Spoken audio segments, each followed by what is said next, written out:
오늘 오전 전국 곳곳에서 행정 전산망이 마비되면서 주민들이 불편을 겪고 있습니다. 주민등록 등본 같은 각종 서류 발급이 2시간 가까이 중단되고 있습니다. 제품 가격을 올리지 않지만 양을 줄여 판매하는 이른바 슈링크플레이션 문제가 대두되면서 정부가 본격적인 실태 조사에 착수했습니다. 이를 반영하듯 먹거리 가격을 줄줄이 인상했던 식품업계는 3분기 깜짝 실적을 올렸습니다. 경기 둔화로 원유 수요가 감소할 것이라는 기대가 커지면서 국제유가가 5% 가까이 급락했습니다. 1배럴에 73달러 아래로 내려가면서 넉 달 만에 가장 낮은 수준을 기록했습니다. 삼성그룹 부당합병과 회계부정 혐의로 기소된 이재용 삼성전자 회장에게 검찰이 징역 5년에 벌금 5억 원을 구형했습니다. 이 회장은 취재진의 질문에 아무런 답변 없이 법정에 출석했습니다. 올해 대학 수학 능력 시험은 국영수 모두 어려웠다는 평가가 나왔습니다. 필러 문항은 없었지만 매력적인 오답이 많았다는 평가인데 1등급 커트라인도 다소 내려갈 전망입니다. YTN 뉴스앤 이슈 이어갑니다. 오늘 오전부터 전국 지자체 공무원들이 쓰는 행정복지센터 전산망이 마비돼 주민들이 불편과 혼란이 이어지고 있습니다. 행정안전부는 국가정보관리원 네트워크 장비 오류로 인한 것으로 보고 긴급 복구에 나섰습니다. 현장에 나가 있는 취재기자 연결해 보겠습니다. 유세연 기자. 네, 서울 상암동 주민센터에 나와 있습니다. 네, 상암동 주민센터는 전산망 상태 어떻습니까? 네, 제가 나와 있는 주민센터에는 조금 전까지 이제 민원 서류 발급이 불가하다는 안내문이 붙어 있다가 지금은 다 떼진 상황인데요. 한 10분 전쯤부터 이제 복구가 완료된 것으로 알려졌습니다. 오늘 오전부터 전국에 있는 주민센터 등에서 가족관계 증명서 같은 각종 서류 발급이 중단되면서 주민 불편과 혼란이 이어졌습니다. 주민센터 관계자들은 업무가 시작되는 오전 9시부터 전산장애가 발생하기 시작했다고 밝혔는데요. 급히 민원 업무를 보기 위해 찾아온 시민들은 발길을 돌려야 했습니다. 납골당에 제출할 서류라 이게 꼭 있어야 되는데 황당하네요. 네, 생각도 안 했는데 아니 이게 다른 데서 뛸 수 있으면 뛰는데 전국적으로 이렇게 마비가 됐다고 해서 전산이 뛸 수도 없고 큰일이네요. 전입 신고하러 왔는데 그거 오늘 중으로 안 하면은 이제 또 계약이 파기돼 가지고 그래서 지금 어디 가지도 못하고 이렇게 앉아 있습니다. 20일 날 입주 예정인데 오늘 전입 신고를 하지 않으면은 이제 LH 전세 임대 계약이 파기되는 걸로 알고 있어가지고 오늘 중으로 꼭 해야 될 것 같아요. 서울뿐만 아니라 인천, 부산 등 전국 곳곳에서 민원 업무를 보러 왔다가 불편을 겪었다는 시민들 제보가 YTN에 잇따랐습니다.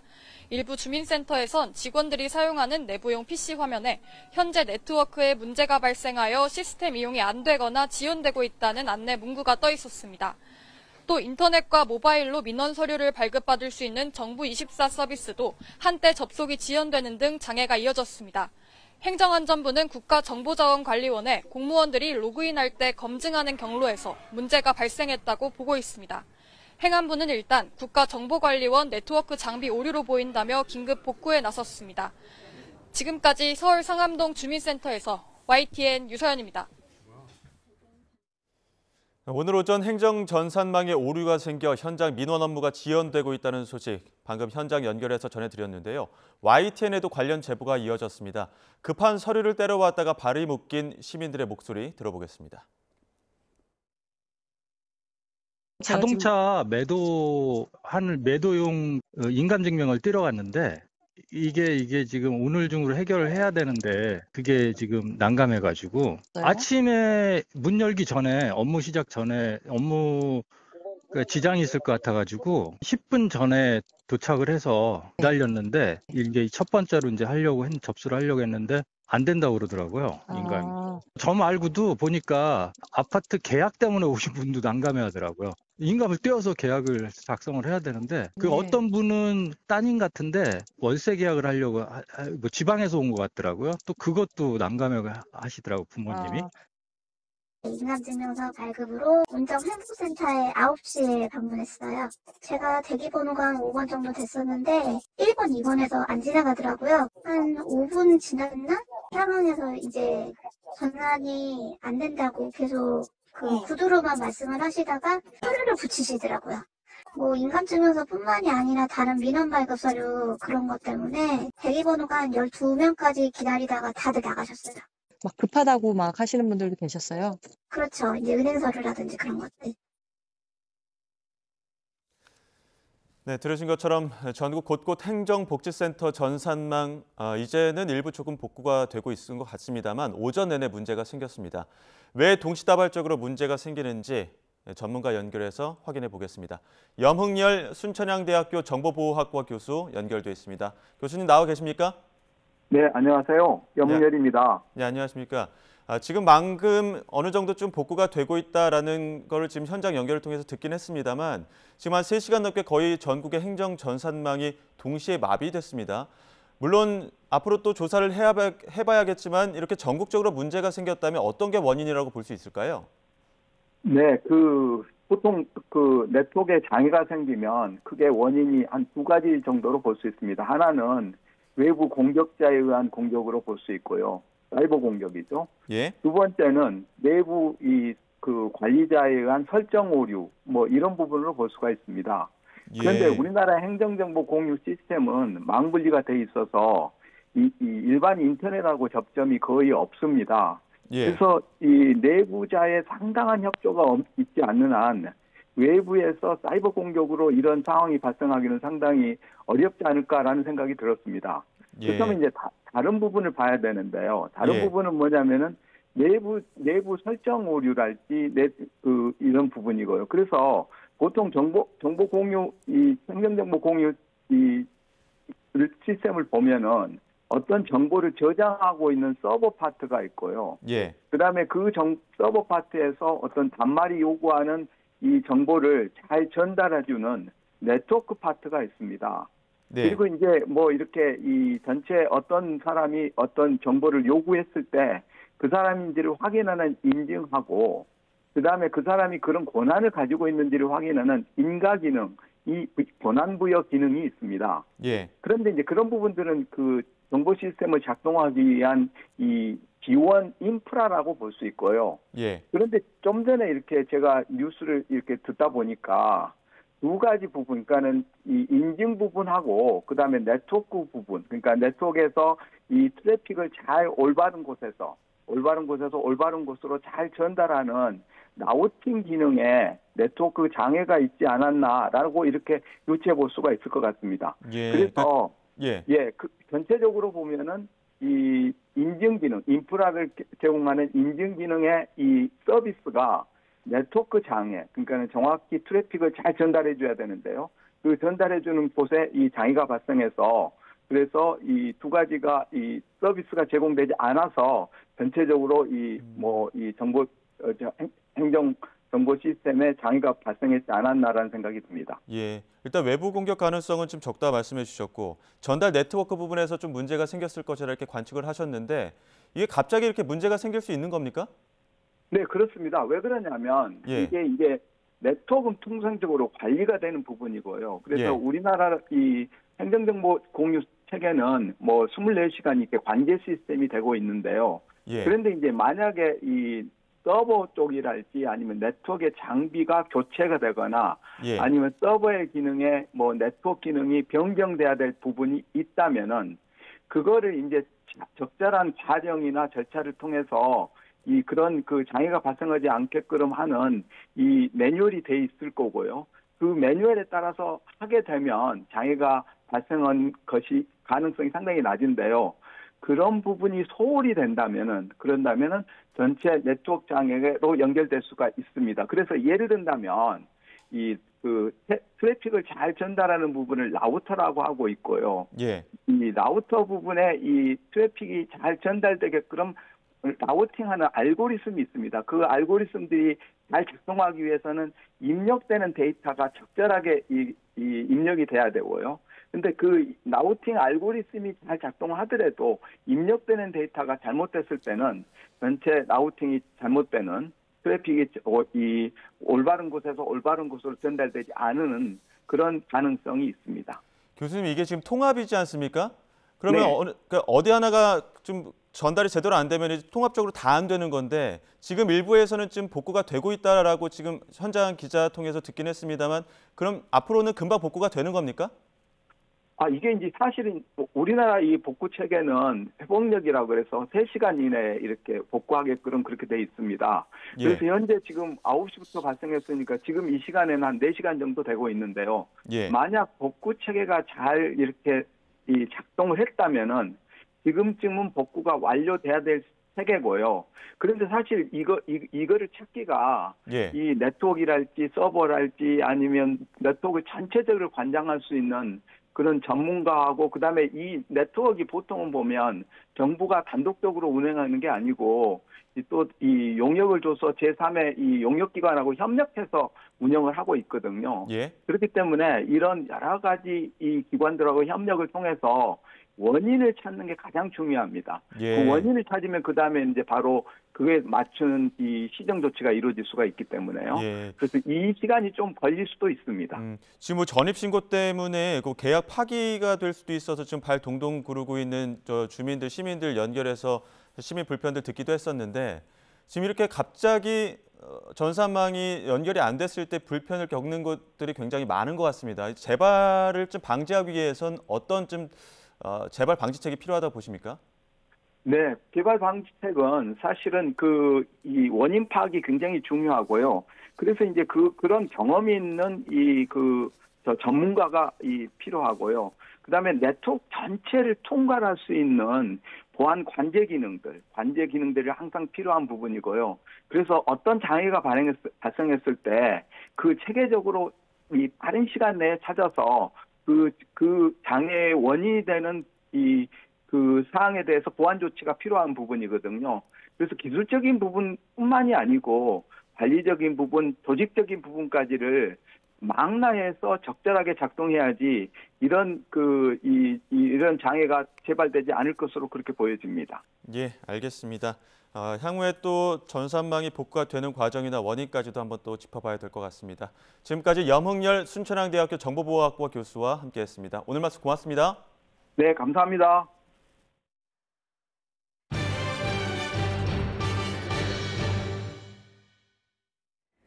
네, 검찰이 부당합병 회계부정 관련 혐의로 기소된 이재용 삼성전자 회장에게 징역 5년, 벌금 5억 원을 구형했습니다. 그러면서 이번 일은 자본시장의 근간을 훼손한 사건이라며 말 그대로 삼성식 반칙의 초격차를 보여줬다고 비판의 목소리를 내기도 했습니다. 취재기자 연결합니다. 김철희 기자. 네, 서울중앙지방법원입니다. 네, 관련 재판이 3년 넘게 이어졌었는데요. 검찰이 이재용 회장에게 징역 5년, 벌금 5억 원을 선고한 거죠? 네, 그렇습니다. 검찰은 서울중앙지법에서 열린 자본시장법 위반 등 혐의 결심 공판에서 이재용 삼성전자 회장에게 징역 5년과 벌금 5억 원을 선고해달라고 재판부에 요청했습니다. 검찰은 이 회장이 범행을 부인하고 있고 의사결정권자인 점, 실질적 이익이 귀속된 점 등을 고려해 이같이 구형했다고 밝혔습니다. 또 함께 기소된 최지성 전 삼성전자 미래전략실장과 김종중 전 전략팀장에게는 각각 징역 4년 6개월을, 장충기 전 미래전략실 차장에게 징역 3년, 벌금 1억 원을 구형했습니다. 검찰은 이번 사건을 이렇게 봤습니다. 그룹 총수 승계를 위해 자본시장의 근간을 훼손한 사건. 이 과정에서 삼성은 각종 위법 행위가 동원된 말 그대로 삼성식 반칙의 초격차를 보여줬다고 질타했습니다. 이어 사회 구성원들이 힘들게 쌓아올린 자본시장과 세계 구조 등에 대한 신뢰를 1등 기업 삼성이 훼손했다는 점을 강조했습니다. 일단 오전 재판은 모두 마무리됐고 이어진 오후 재판에서는 이 회장 등 피고인들이 직접 최후 진술에 나설 예정인데요. 이 회장은 그동안 관련 혐의를 부인해온 만큼 최후 진술에서도 무죄를 주장할 것으로 보입니다. 그동안 이 회장은 2015년 삼성그룹 경영권 승계를 위한 지분 확보를 위해 자회사 분식회계와 불법 합병을 주도했다는 혐의를 받고 있습니다. 당시 제일모직 대주주였던 이 회장은 제일모직과 삼성물산 합병으로 탄생한 통합 삼성물산 최대 주주가 되면서 삼성생명과 삼성전자로 이어지는 지배구조를 확립했는데요. 이때 이 회장 등이 유리한 합병 비율 확보를 위해 제일모직 주가는 띄우고 삼성물산 주가를 낮추는 등 불법 행위에 나섰고, 그러면서 삼성물산 주주들에게 손해를 끼쳤다는 게 검찰 주장입니다. 이 밖에도 이 회장은 합병 과정에서 제일모직 자회사인 삼성바이오로직스 자산을 부풀리는 4조 원 규모의 분식회계를 한 혐의도 있습니다. 오늘 검찰의 구형은 지난 2020년 9월 이 회장이 기소된 뒤 3년 2개월 만에 이루어졌는데요. 일반적으로 구형 뒤 선고까지는 한 달 정도가 걸리는데 이번 사건은 관련 수사 기록이 20만 쪽에 달할 정도로 내용이 방대하고 피고인 수도 많아 선고는 빨라도 내년 초에나 이뤄질 것으로 보입니다. 지금까지 서울중앙지방법원에서 YTN 김철입니다. 제주 산간에 올가을 첫 대설경보가 내려진 가운데 서울에서도 올가을 첫눈이 관측됐습니다. 눈은 점차 전국으로 확대하겠고 기온도 크게 낮아져 퇴근길 미끄럼 사고가 우려됩니다. 취재기자 연결해서 눈과 추위 전망 알아보겠습니다. 김민경 기자. 네, 김민경입니다. 네, 오늘 서울에도 첫눈이 관측됐죠? 네, 그렇습니다. 서해안과 제주도에 이어 서울에서도 오전 11시를 넘어 첫눈이 관측됐습니다. 약하게 눈발이 날리는 수준이었는데 올해 서울의 첫눈은 지난해보다 12일, 예년보다 3일이나 빨랐습니다. 이 밖에 제주 산간에는 대설경보가, 충남 보령에는 대설주의보가 발령 중입니다. 대설경보는 올가을 들어 처음으로 내려진 건데요. 제주 삼갑공에 17cm, 서귀포 한라산 남벽에도 13.9cm의 많은 눈이 내렸기 때문입니다. YTN 재난 시스템 이다스 화면으로 실시간 눈 상황 확인해 보겠습니다. 먼저 어제부터 눈이 내린 전북 무주 덕유산 설천봉입니다. 이 많은 눈으로 산 정상이 온통 눈으로 하얗게 덮여 장관을 이루고 있습니다. 다음은 경기 경부선 안성휴게소 부근입니다. 이 카메라 화면에 물방울이 맺혀 흐릿하게 보이지만 이 뿌연 화면 사이로 다소 굵은 눈발이 날리고 있습니다. 특히 한낮이지만 시야 확보가 힘들어 차량이 전조등을 켜고 주행하는 걸 볼 수 있습니다. 이 서해상에서 만들어진 눈구름이 내륙으로 들어오고 있기 때문인데요. 내일 오전까지 대설경보가 내려진 제주 산간에는 최고 15cm 이상, 전북 동부에도 10cm 이상의 눈이 내리겠습니다.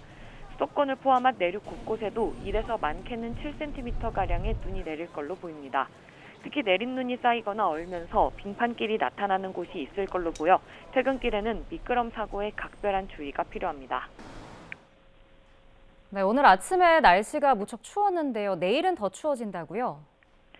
네, 그렇습니다. 오늘 아침 강원도 설악산은 영하 11.8도를 기록했고 경기 파주 영하 2.8도, 서울도 0.6도로 전국 대부분 지역이 어제보다 5에서 10도가량 뚝 떨어졌습니다. 북서쪽 상공에서 영하 40도에 달하는 강한 한기가 내려왔기 때문인데요. 특히 찬바람이 강하게 불면서 체감온도는 더 낮아 춥겠습니다. 이에 따라 경북 내륙에는 오늘 밤 9시부터 한파주의보도 내려졌습니다. 내일은 오늘보다 기온이 더 떨어지겠는데요. 내일 아침 강원도 대관령이 영하 10도, 경기 파주 영하 7도, 서울도 영하 4도로 올가을 최저기온을 기록할 걸로 보입니다. 이번 추위는 내일 절정에 달한 뒤 모레부터 점차 누그러질 전망입니다. 지금까지 문화생활과학부에서 YTN 김민경입니다. 최근 정치권은 여야를 막론하고 헤어질 결심이 화두입니다. 총선을 앞두고 서로 헤어질 것이냐 말 것이냐를 놓고 복잡한 계산이 펼쳐지고 있는데요. 먼저 디데이를 정해놓고 신당 퍼센티지를 높여가고 있는 이준석 전 국민의힘 대표. 국민의힘과 합당을 앞두고 있는 시대전환 조정훈 의원은 그 진정성을 낮게 봤습니다. 이준석 대표님은 지금 한동훈 장관 카페 깔고 있다 이런 예측하기보다 신당 만들기 위한 법적 요소가 뭔지 당원 모집해야 될 때라고 생각하고요. 제발 나를 붙잡아줘 이런 것 같아요. 오히려 붙잡아달라는 절규처럼 들리세요? 네, 이미 헤어질 결심을 하고 행동하는 분들은 미련 같지 않습니다. 그리고 떠난 집에 대해서 논의하지 않고 어떻게 하면 내가 새로운 삶을 살까. 신당 쉬운 거 아니거든요. 이준석 전 대표의 신당 압박이 거세질수록 국민의힘 내 비난 수위도 높아지고 있습니다. 윤상현 의원, 이준석 신당은 성공 가능성도 없으면서 친정격인 국민의힘에 고춧가루만 뿌리는 일이 될 거라고 경고했는데요. 보수의 배신자 타이틀은 누가 달게 될까요? 신당의 성공 가능성 별로 없다. 국민의힘 후보표를 뺏어옵니다. 결국 국민의힘 후보 당선에 고춧가루를 뿌리는 격이 된다. 결국 보수의 배신자가 될 가능성이 크기 때문에 아마 그것도 고려하고 있습니다. 그래서 여당에서는 헤어질 결심을 의심하고 있지만 야당에서는 헤어질 결심을 촉구하고 있습니다. 비명계 의원들을 중심으로 출범한 원칙과 상식 윤영찬 의원은 당의 혁신을 위해서는 이재명 대표가 제명인의 마을로 대표되는 강성 지지층부와 선을 그어야 한다고 연일 촉구하고 있습니다. 우리 또 이재명 대표께서 또 제명인의 마을 이장을 하고 계신데 제명인의 마을에서 사실은 이런 당내 다양성에 대한 공격과 그리고 증오, 혐오 이런 것들이 지금 이루어지고 있거든요. 거기에 대해서 단호하게 선을 그어야 된다고 여러 번 말씀을 드렸는데 그런 부분에 대해서 여전히 아무 소식이 없고 이게 사실은 당내 분열을 가속화시키고 있는 굉장히 중요한 요인이거든요. 예. 그런데 이 문제는 비단 비명계 의원들만 심각하게 생각하는 건 아닌 것 같습니다. 한병도 전략기획위원장도 더 강력한 조치가 필요하다는데 힘을 보탰는데요. 이재명 대표의 헤어질 결심 과연 할까요? 저도 문자를 보면 너무 어떤 혐오에 가까운 이야기 그리고 또 전화를 해서도 하면 마음의 상처를 받습니다. 예. 이게 계속 반복이 되면 정말 그 상처의 크기는 더 커지겠죠. 대표께서도 아마 한 차례도 아니고 몇 차례 사진까지 올리면서 이런 행동에 민주당이 무슨 도움이 된다고 생각하십니까? 라고 강하게 그런 문제를 지적을 한 적도 있고 예. 또 이것도 이제 부족하다고 말씀을 하시는데 예. 어떤 정치를 혐오 문화로 이끄는 것에 대해서는 필요하다면 더 강력한 조치를 해야 된다고 저 또한 생각을 합니다. 윤석열 대통령의 국정 지지율이 지난주보다 소폭 내렸다는 여론조사 결과가 나왔습니다. 그래픽 보시겠습니다. 한국갤럽이 지난 14일부터 사흘 동안 전국 만 18세 이상 유권자 1,001명에게 물은 결과 윤석열 대통령 직무수행 긍정평가는 34%, 부정평가는 56%로 나타났습니다. 긍정평가는 전주보다 2%포인트 내렸고 부정평가는 1%포인트 올랐습니다.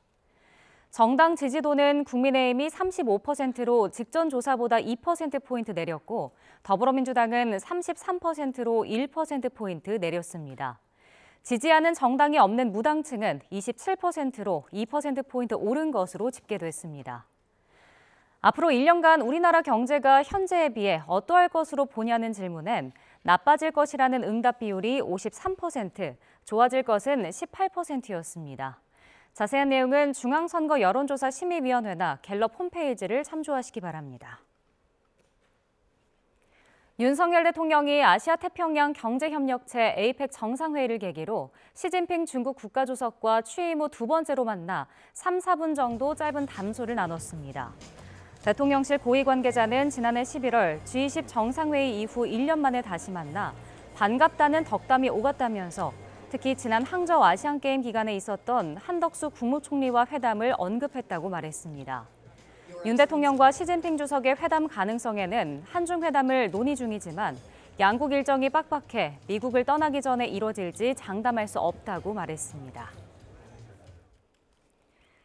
에이펙 정상회의 참석차 미국을 방문 중인 윤석열 대통령이 일본 기시다 후미오 총리와 올해 7번째 한일 정상회담을 진행했습니다. 윤 대통령은 정부 간 협의체가 100% 복원됐다면서 한일 관계 긍정적 흐름을 언급했고 기시다 총리는 역사적 전환점에서 파트너로 협력을 증진해 나가자고 화답했습니다. 한일 회담의 주요 발언 직접 들어보겠습니다. 네, 올해 정상을 비롯한 각계 각급에서 교류가 활성화되고 정부 간 협의체가 복원돼서 양국 간 협력이 심화되고 있습니다. 상반기 안보정책협의회 경제안보 대화에 이어서 지난달 외교 차관 전략 대화까지 재개되면서 지난 3월 방일시 합의한 모든 정부 간 협의체가 이제 100% 복원이 됐습니다. 네, 앞으로도 고위 경제협의회 개최를 포함해서 각 분야에서 양국이 긴밀히 소통할 수 있도록 후미오 총리님과 함께 노력하겠습니다. これまでユン大統領とともに政治、安全保障、経済、文化などさまざまな分野で日韓の協力を動かしてきました。この歩みをさらに前に進めたいと思っています。 네, 기시다 후미오 일본 총리와 시진핑 중국 국가주석이 오늘 오전 미 샌프란시스코에서 정상회담을 열었습니다. 1년 만에 만난 두 정상은 최근 양국 간 주요 현안인 오염수 문제 등에 대한 논의를 이어간 것으로 알려졌습니다. 일본 현지 연결해 보겠습니다. 김세호 특파원. 네, 도쿄입니다. 네, 중일 양국이 외교 안보, 또 통상 분야 등 여러 면에 걸쳐 대립 국면을 이어왔는데요. 어떤 대화가 오고 갔습니까? 네, 기시다 총리와 시진핑 주석이 직접 얼굴을 마주한 것은 지난해 11월 17일 태국 방콕에서 열린 에이펙 정상회의 이후 딱 1년 만입니다. 우선 시진핑 주석은 모두 발언에서 쌍방의 역사적 제세와 시대 흐름을 파악해 의견차를 적절히 관리해 나가야 한다고 말했습니다. 그러면서 새 시대의 요구에 부합하는 중일 관계를 구축해야 한다고 강조했습니다. 이에 기시다 총리는 올해가 중일 평화 우호 조약 45주년이 되는 해라며 세계 평화와 안정에 공헌해 나갈 책임이 양국에 있는 만큼 양국의 더 밝은 미래를 열어나가기 위해 힘을 합치자고 화답했습니다. 일본과 중국은 최근 오염수 방류 문제와 반도체 수출 통제 등을 놓고 첨예하게 대립해왔는데 두 정상의 이 같은 모두 발언은 이번 정상회담을 통해 양국 간 관계 안정화에 초점을 맞추겠다는 뜻으로 풀이됩니다. 일본 정부는 오전 정례 브리핑에서도 같은 입장을 강조했는데요.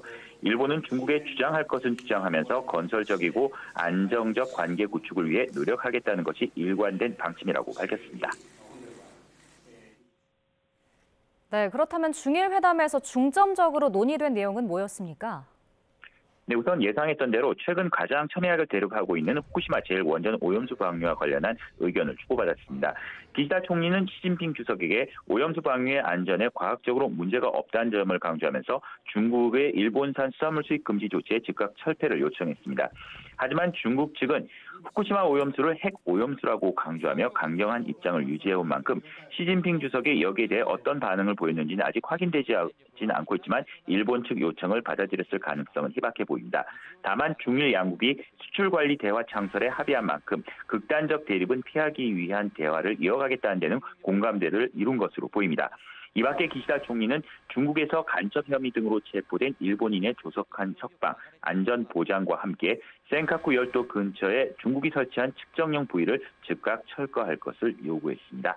지금까지 도쿄에서 YTN 김세호입니다. 유명 연예인들의 잇단 마약 스캔들과 청소년 마약 범죄가 심각한 사회 문제로 떠오른 가운데 대마양을 완벽하게 구현했다며 대마양 전자담배를 파는 사이트가 있어 이목을 끌고 있습니다. 담배 관련 물품을 파는 한 사이트인데요. 대마양 전자담배라는 물품이 눈에 띕니다. 상품 설명으로 들어가 보니 샘플링 과정을 통해 대마의 맛과 향을 완벽하게 구현했다. 또 식약처 검사와 정식 통관 절차를 모두 마쳤다. 이런 홍보 글들을 볼 수 있습니다. 또 미국 액상 담배에서 문제가 됐던 비타민 E 아세테이트 성분을 배제해서 건강상의 문제가 없고 안전하고 합법적으로 즐길 수 있다고 주장하고 있습니다. 진위가 확실치 않아 보이는데요. 그런데도 이미 일부 제품은 품절 표시가 떠 있기도 하고 실제로 직접 구매했다는 후기 글도 찾아볼 수 있었습니다.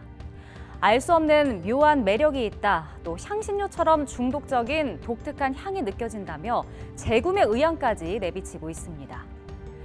식약처 등 당국의 허가 여부나 안전성은 차치하더라도 대마양 전자담배 자체가 마약에 대한 호기심을 유발할 수 있어서 우려가 되고 있습니다. 특히 현재는 액상 담배에 가약 물질을 첨가하지 못하도록 금지한 법이 없어서 더 문제가 될 수 있는데요. 관리 사각지대에 놓인 가양 전자담배, 실제 마약으로 연결되는 관문이 되지 않도록 대책 마련이 시급해 보입니다.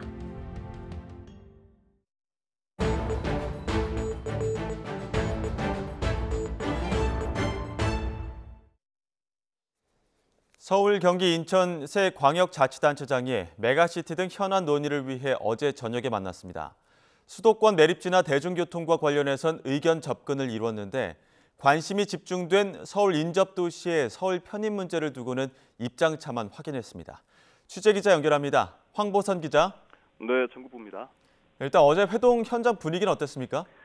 네, 회동은 어제 서울시청 청사 근처에 있는 서울 프레스센터 20층에서 오후 6시부터 1시간 동안 비공개로 진행됐습니다.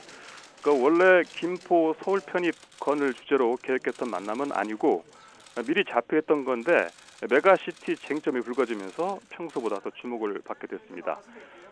서로 입장이 확연하게 엇갈리는 쟁점이다 보니까 그 회동 후에도 브리핑도 시차를 조금씩 두고 따로 진행이 됐습니다. 보통 회동이 끝나면 함께 나오는데 어제는 김동연 경기도지사가 먼저 나와서 입장을 밝혔고요. 김 지사가 자리를 떠난 뒤에야 회동 장소에서 대기하던 오세훈 서울시장과 유정복 인천시장이 이어서 브리핑을 했습니다.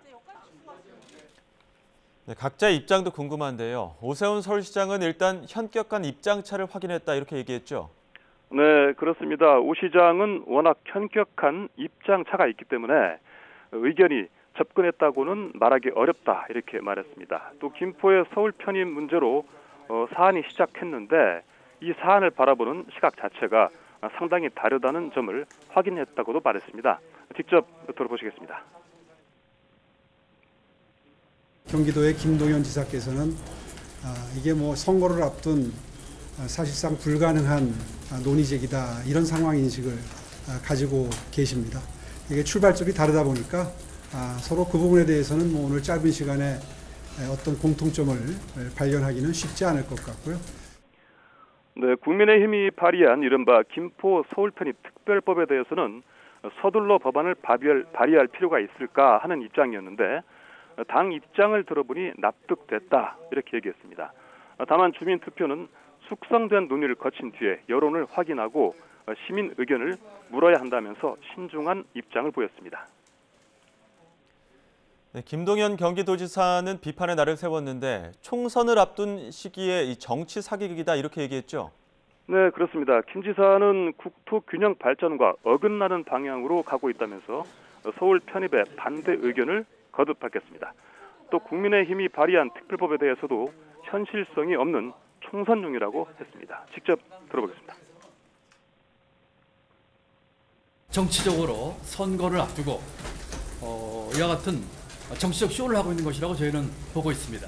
이미 국민의 70%가 현실성이 없는 정치 총선용이다라고 말씀을 하셔서 이미 국민들의 심판이 끝난 일입니다. 오늘 오전 한 라디오 방송에 출연해서는 어제 회동에 대해서 긴 얘기를 나눌 필요가 없었다면서 처음부터 접점이 있을 수 없는 주제였다고 복귀했습니다. 김포 서울 편입은 실현 가능성이 없다면서 김포 시민을 위한다면은 5호선 연장부터 해야 한다 이렇게 얘기했습니다. 한편 앞서 정치쇼라고 비판했던 유정복 인천시장은 어제 한 발 물러선 모습을 보였다고요? 네, 유 시장은 이 실현 가능성에 대해서 우려를 표한 것뿐이다 이렇게 얘기를 했습니다. 기본적으로 행정체계 개편에 대해서 옳고 그르다 한 적이 없다는 겁니다. 직접 들어보겠습니다. 현실적으로 이번 총선 앞에 이 사항을 처리하기는 건 현실적으로 무리다. 이거 분명히 그렇게 얘기를 한 겁니다. 해야 된다, 안 해야 된다 이런 입장을 얘기한 게 없습니다.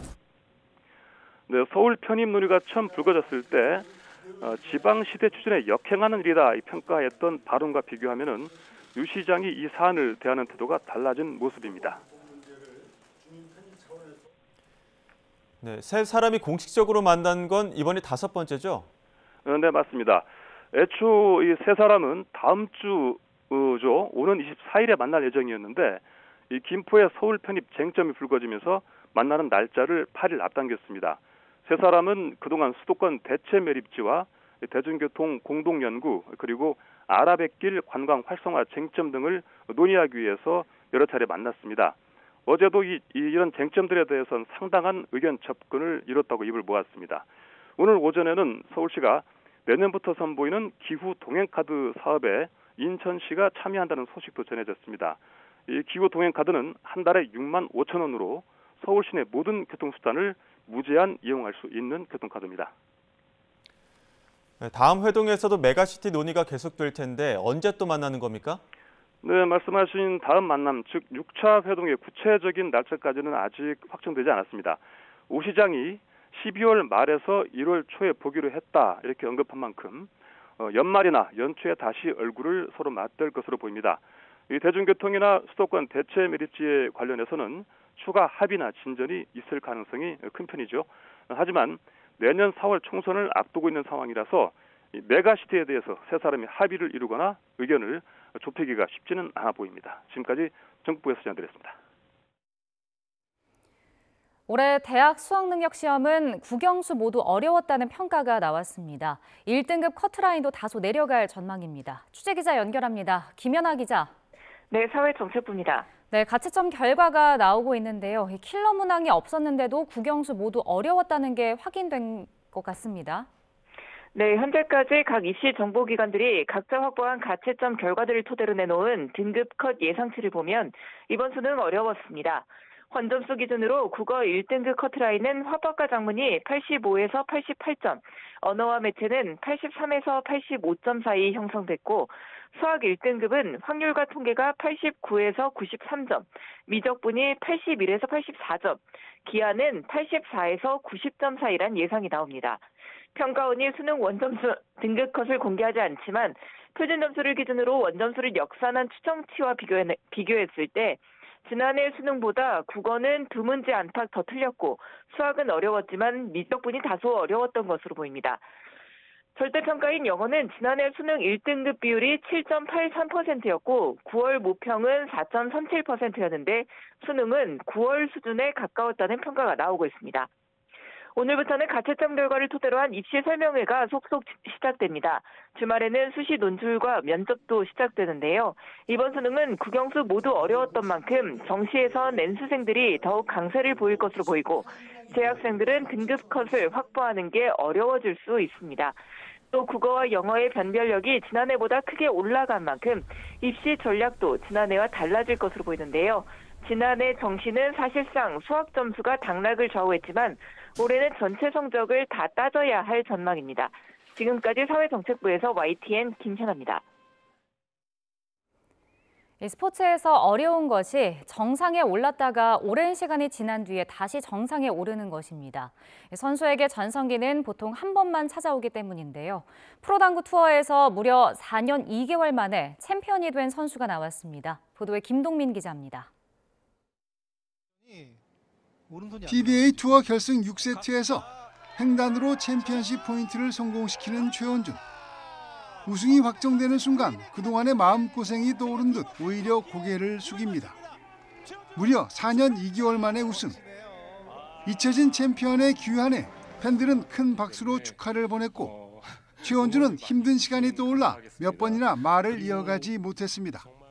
음지에서 양지로 끌어주신 거에 대해서 너무 감사하다고 했는데 오히려 제가 우승을 하고 나서 오히려 양지에서 음지로 내려가는 그런 상황이 됐어요. 우승의 최대의 고비는 최성원과의 준결승 6세트. 14대 9로 뒤져 한 점만 내주면 경기가 끝나는 상황. 최원준은 기회가 오면 한 번에 끝내자고 마음먹고 있었는데 그것이 현실로 이루어져서 자랑스러웠다고 말했습니다. 결승에서는 뱅크샷과 역회전 리버스샷이 특히 정교했습니다. 1세트에서는 절묘한 뱅크샷으로 세트를 끝냈고 2세트에서는 어려운 배치 때마다 리버스 역회전 샷으로 멋지게 득점을 해냈습니다. 쉽지 않은 공도 세워치기로 성공시키며 관중들의 탄성을 자아냈고 역회전 원뱅크로 8점 하이런을 완성하며 만만치 않았던 상대 튀르키예의 위마지의 기세를 완전히 눌렀습니다.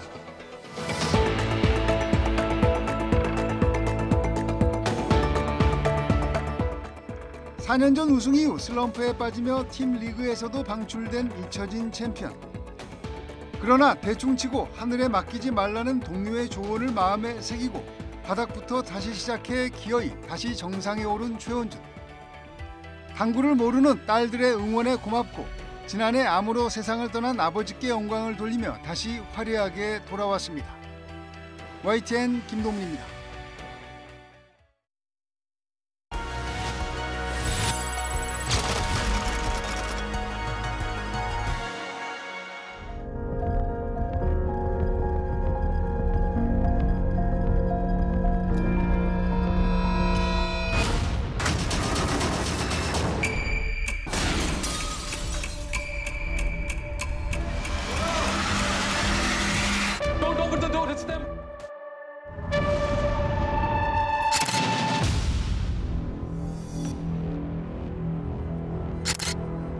평온하던 뭄바이 도심 곳곳에서 총성이 들리기 시작했다. 순식간에 도심은 아수라장이 되었고 사람들의 비명 소리는 멈추지 않았다. 뭄바이를 혼란에 빠뜨린 건 파키스탄의 이슬람 테러 조직. 많은 내외국인이 머무는 타지마할 호텔에는 여행객처럼 들어가 총을 꺼내 들었다. 객실 하나하나를 확인하며 사람들을 찾아냈고 죽이거나 인질로 끌고 다녔다.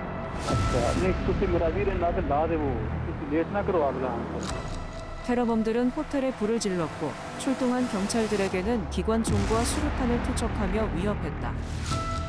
생사의 갈림길에서도 호텔 직원들은 침착하게 투숙객을 대피시켜 인명피해를 줄였다.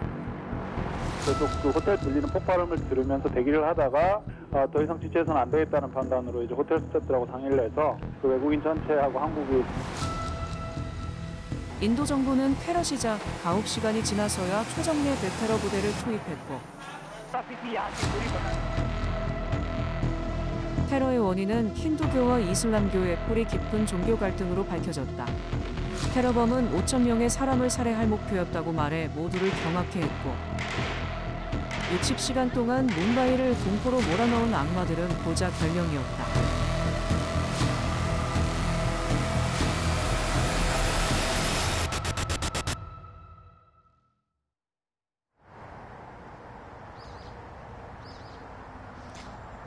다시 초겨울 추위가 찾아온 가운데 서울에서도 첫눈이 관측됐습니다. 작년보다는 12일, 예년보다는 3일 정도 빠른 기록인데요. 지금도 비와 눈이 섞여 진눈깨비가 날리는 곳이 있습니다.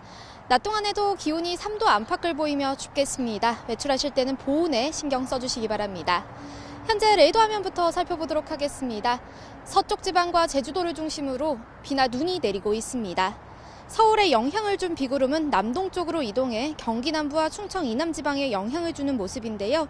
특히 제주 산간에는 대설경보가, 충남 보령과 전북 동부에는 대설주의보가 발효 중입니다. 이 지역은 많은 눈이 집중되면서 특보가 더 확대될 가능성이 있겠습니다. 내일 오전까지 제주 산간에 최고 15cm 이상, 충청과 전북 동부에도 최고 10cm 이상의 많은 눈이 내리겠고요. 그 밖의 지역에는 1에서 많게는 7cm의 눈이 내려 쌓이겠습니다. 서울은 약한 눈이 날리거나 1cm 안팎의 적설이 예상됩니다. 추위 속 내린 눈이 빙판을 이룰 것으로 보이는 만큼 교통안전에 주의가 필요하겠습니다. 오늘 낮 동안에는 예년 기온을 4에서 8도나 밑돌겠습니다. 서울 3도, 대전 7도, 광주 9도가 예상됩니다. 주말인 내일은 서울 아침 기온이 영하 4도까지 떨어지는 등 올가을 들어 가장 추운 날씨가 찾아오겠고요. 충청 이남의 눈비는 내일 오전까지 이어질 전망입니다. 내일까지 해안가와 산간을 중심으로는 초속 20m 안팎의 강한 바람이 불겠습니다. 또 해상에는 물결도 거세게 일겠습니다. 안전사고에 각별히 유의하시기 바랍니다. 지금까지 YTN 원희다입니다. 이상으로 뉴스앤 이슈 마치겠습니다. 잠시 후 더 뉴스가 방송됩니다. 시청해주신 여러분 고맙습니다.